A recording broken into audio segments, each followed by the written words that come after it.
اللہ فرماتا ہے وَمِن قَوْمِ مُوسَىٰ أُمَّةٌ، حضرت موسیٰ علیہ السلام کی قوم کے اندر ایک گروہ تھا، یہدون بالحق، جو حق کی طرف ہدایت لوگوں کو دیتا تھا، وَبِهِ یعدلون، اور اسی حق کے ساتھ وہ انصاف کرتا تھا۔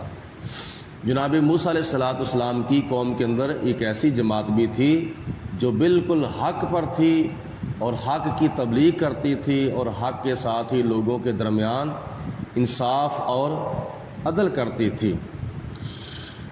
اللہ تعالیٰ ارشاد فرماتا ہے وَقَطَّعْنَاهُمْ، تو ہم نے ان کو تقسیم کر دیا، اثنتئی عشرۃ، 12 قبیلوں کے اندر، اسباطن اممن، جو کہ جماعتوں کے اندر مختلف گروہوں کے اندر اللہ پاک نے ان کو تقسیم کر دیا تاکہ ان کا ایک ایک سردار جو ہے وہ مقرر ہو جائے۔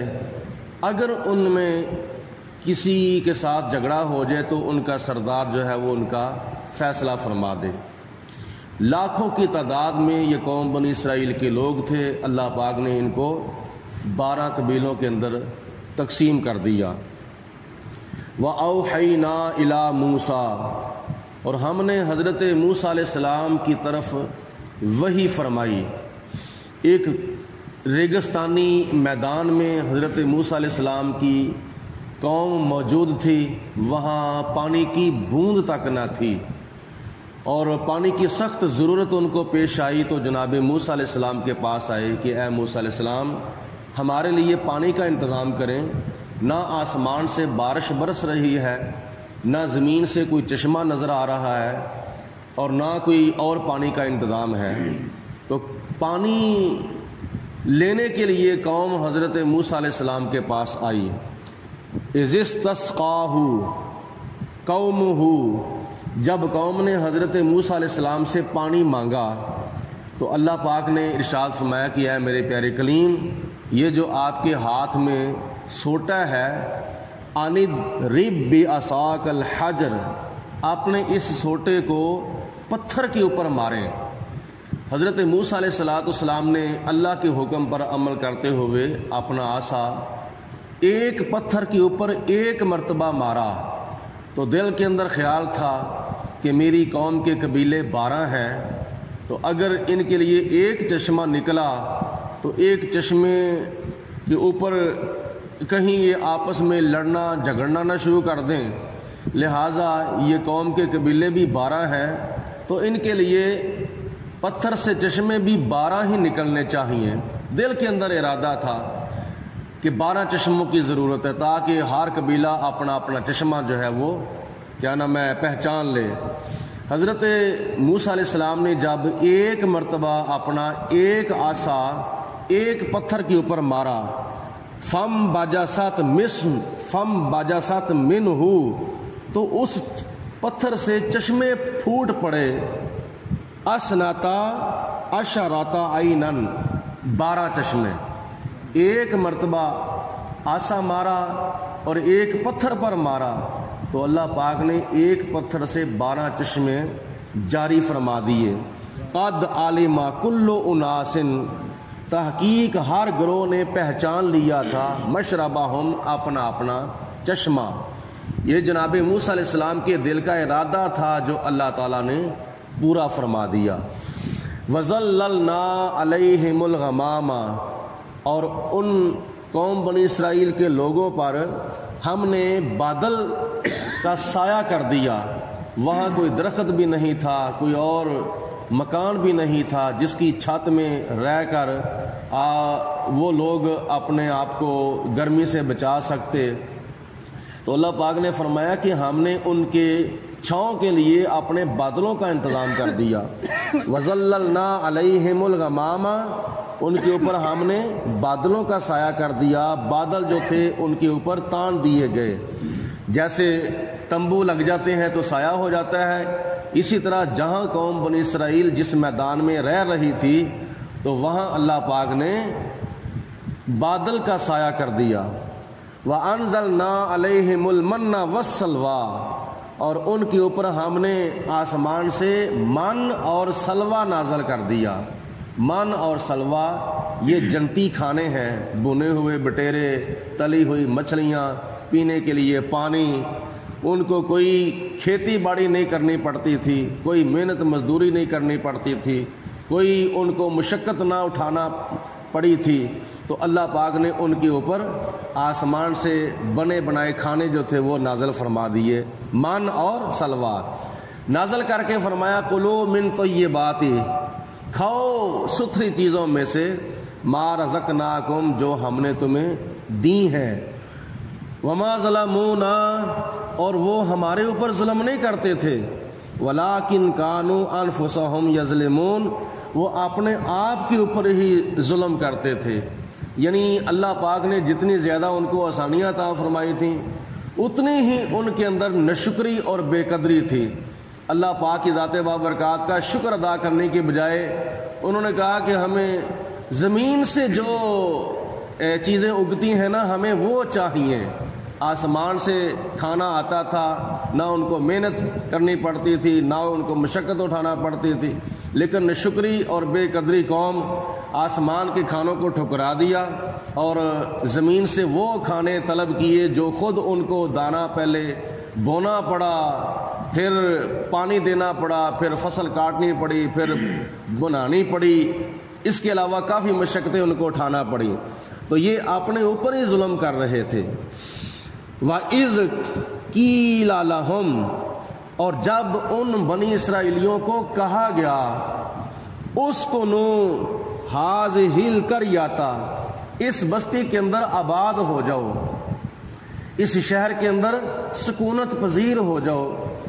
شہر سے مراد فلسطین کا شہر ہے، تو آباد کر کے فرمایا وَكُلُوا مِنْهَا حَيْثُ شِئْتُمْ، اس شہر کے اندر جب تم رہو تو جہاں سے چاہو تم کھاؤ اور پیو۔ وَقُولُوا حِطَّةٌ، اور ساتھ استغفار کا جملہ بھی کہتے رہو، یعنی یہ کہتے رہو کہ یا اللہ ہمیں معافی دے دے، یا اللہ ہمیں بخش دے، یہ ضرور کہتے رہو۔ کھاؤ اور پیو اور اللہ کا شکر ادا کرو اور اپنے گناہوں کی معافی مانگتے رہو۔ وَادْخُلُوا الْبَابَ سُجَّدًا، اور جب تم اس بستی کے اندر داخل ہوو تو جھکتے ہوئے، تعظیم کے ساتھ، ادب کے ساتھ، سجدہ کرتے ہوئے کیا نام ہے داخل ہوو۔ جب تم ایسا کرو گے تو نغفر لکم خطیئاتکم، ہم تمہاری خطائیں معاف فرما دیں گے، بخش دیں گے۔ سنزید المحسنین، ان قریب ہم نیکوکاروں کو اور زیادہ عطا فرمائیں گے۔ مطلب یہ کہ اگر تم شکر ادا کرو گے، میری نعمتوں کی قدر کرو گے تو میں تمہیں اور زیادہ عطا فرماؤں گا۔ فبدل الذین ظلموا منہم قولا، پھر انہوں نے بدل دیا جو ظلم کرتے تھے، اللہ تعالیٰ کی بات کو بدل دیا، اور غیر الذی قیل لہم، اس کے خلاف جو ان کو کہی گئی تھی۔ مطلب یہ کہ اللہ تعالیٰ فرماتا ہے کہ ان کو کہا تھا کہ تم حطّۃ کہتے رہو، یا اللہ ہمیں معافی دے دے، انہوں نے حطّۃ کہنے کی بجائے بات کو بدلتے ہوئے حنطۃ کہنا شروع کر دیا، جس کا معنی یہ نہیں بنتا تھا کہ یا اللہ ہمیں معافی دے دے۔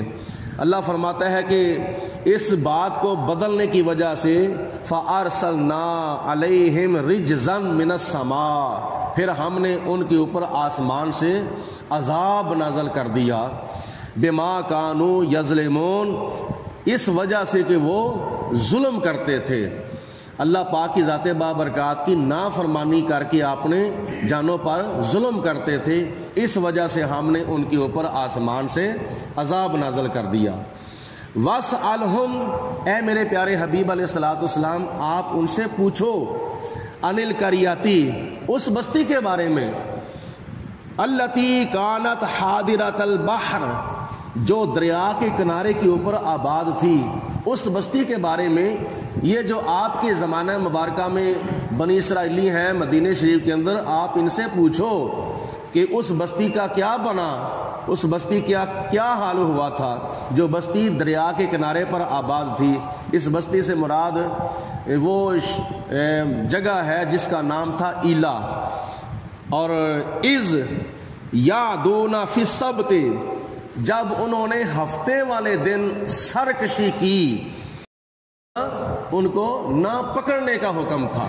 ہفتے والے دن تم نے صرف اور صرف عبادت کرنی ہے، مچھلیاں نہیں پکڑنی، باقی دنوں کے اندر تم مچھلیاں پکڑنے کا کاروبار کر سکتے ہو۔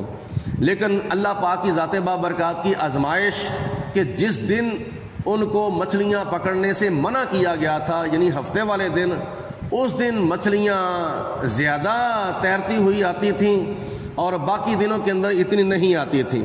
اللہ فرماتا ہے کہ اذ تاتیہم حیتانہم، جب آتی تھیں ان کے پاس ان کی مچھلیاں، یوم سبتہم، ان کے ہفتے والے دن جو کہ ان کی عبادت کا دن تھا، شرعن، تیرتی ہوئی ان کے پاس مچھلیاں آتی تھیں، لیکن پکڑنے کا حکم نہیں تھا۔ وَيَوْمَ لَا يَسْبِتُونَ، اور جس دن ہفتہ نہیں ہوتا تھا، یعنی اتوار، سوموار، دوسرے دنوں کے اندر مچھلیاں کیا نام ہے، لا تاتیہم، ان کے پاس اتنی نہیں آتی تھیں۔ کذالک، اسی طرح، نبلوہم، ہم نے ان کو آزمائش میں ڈال دیا، بما کانوا یفسقون، ان کی نافرمانی کی وجہ سے۔ اس کی وضاحت اللہ تعالیٰ نے پہلے سپارے کے اندر بھی فرمائی ہے کہ ان کو حکم تھا کہ ہفتے والے دن تم نے مچھلیوں کا کاروبار نہیں کرنا، جیسے عیسائیوں کے لیے اتوار کا دن مخصوص ہے، یہودیوں کے لیے ہفتے کا دن مخصوص تھا، اور مسلمانوں کے لیے جمعے کا دن مخصوص ہے عبادت و بندگی کے لیے۔ لیکن انہوں نے سرکشی کی، انہوں نے جمعے والے دن جا کے دریا کے کنارے حوض بنانے شروع کر دیے، اور دریا سے لے کر حوض تک انہوں نے درمیان میں نالیاں نکالنی شروع کر دیں، اور جس کی وجہ سے ہفتے والے دن مچھلیاں تیرتی ہوئیں ان کے حوضوں میں آ جاتی تھیں، اور اتوار والے دن وہ جا کر مچھلیاں پھر پکڑ لیتے تھے۔ تو اللہ پاک کو ان کی یہ حرکت پسند نہ آئی، تو اللہ پاک نے ان کے اوپر عذاب نازل کر دیا، کونوا قردۃ خاسئین، تم ذلیل بندر بن جاؤ۔ اس قوم کو، یعنی قوم کے ان لوگوں کو اللہ تعالیٰ نے انسان سے بندر بنا دیا، یعنی ان کی شکلیں جو تھیں وہ تبدیل کر دی گئی تھیں۔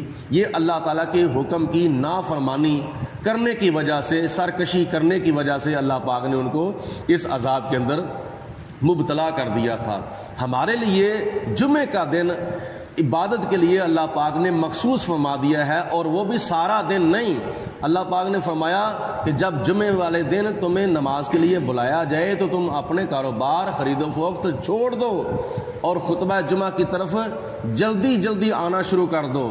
تو جب تم نماز پڑھ چکو، سورۃ جمعہ کے اندر اللہ تعالیٰ نے ارشاد فرمایا 28ویں پارے کے اندر، جب تم جمعے کی نماز ادا کر چکو تو پھر تم زمین کے اندر پھیل جاؤ، فانتشروا فی الارض، زمین میں پھیل جاؤ، وابتغوا من فضل اللہ، اور اللہ تعالیٰ کا فضل تلاش کرو، یعنی تجارت کرو، رزق حلال کماؤ۔ صرف اور صرف جمعے والے دن ہمیں جمعے کی نماز کے ٹائم کاروبار کرنے کی اجازت نہیں ہے، تجارت کرنے کی اجازت نہیں ہے، خرید و فروخت کرنے کی اجازت نہیں ہے، اور جمعے کی نماز سے، خطبہ جمعہ سے پہلے بھی کاروبار کیا جا سکتا ہے، اور نماز جمعہ ادا کرنے کے بعد بھی کاروبار کیا جا سکتا ہے۔